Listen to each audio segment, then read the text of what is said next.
Thank you very much. My question is for President of DRC. Ma question est adressée au président de la RDC. Monsieur le Président, si la sécurité est à l'évidence un gros problème pour vous, si vous étiez capable de résoudre ce problème par vous-même, vous l'auriez fait depuis longtemps. Alors je voudrais savoir pourquoi vous refusez de collaborer au sein des processus de Luanda et de Nairobi afin de trouver une solution durable à cette crise sécuritaire. Je pense que la solution est entre vos mains et qu'il faudrait travailler avec ceux qui sont prêts à vous aider pour résoudre vos problèmes. Je suis du Rwanda et nous croyons tous que la sécurité est nécessaire pour l'investissement et le tourisme. Donc faites votre part pour trouver une solution.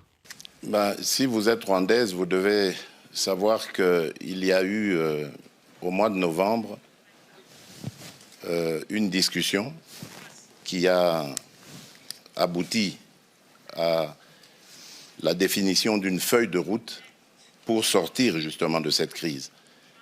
Et cette réunion a eu lieu en Angola, à Luanda précisément, et en présence de tous les pays, surtout les représentants des deux pays concernés, c'est-à-dire le Rwanda et la République démocratique du Congo. Il a été convenu, comme j'ai dit, une feuille de route qui décrétait le cessez-le-feu et le retrait immédiat du groupe de M23 qui est soutenu par le Rwanda le 25 novembre. Ce départ devait commencer et le 15 janvier, c'est-à-dire il y a 2 jours, on devait constater évidemment l'achèvement de ce processus. Eh bien, figurez-vous, madame, que le M23, groupe terroriste soutenu par le Rwanda, est toujours dans certaines localités qu'il avait prises à la République démocratique du Congo. Malgré les pressions internationales, ce groupe maintient sa position, fait semblant de se mouvoir, mais en fait, il se redéploie d'une certaine manière et reste dans ces localités.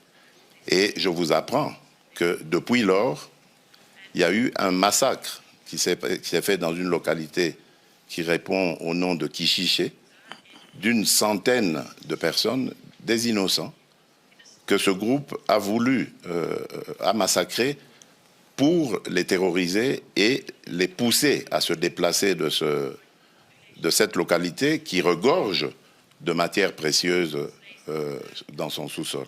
Donc voilà en fait le problème que nous avons.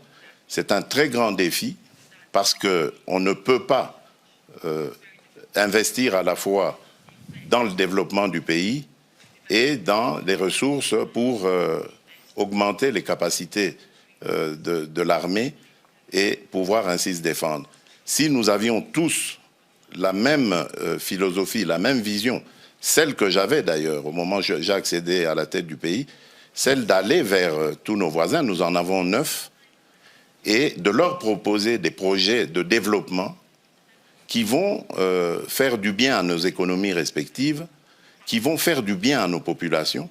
Et je peux vous citer comme ça, pour chaque pays, chacun des 9 voisins que nous avons, quel est le projet dans lequel le projet que j'avais proposé et dans lequel j'invitais que nous nous investissions tous pour aller vers ces échanges commerciaux, économiques et autres qui allaient amener la paix et garantir la stabilité de la région.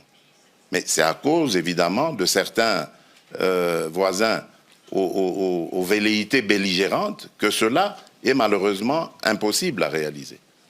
Donc je suis désolé, madame, le problème aujourd'hui de l'insécurité dans la région des Grands Lacs s'appelle le Rwanda.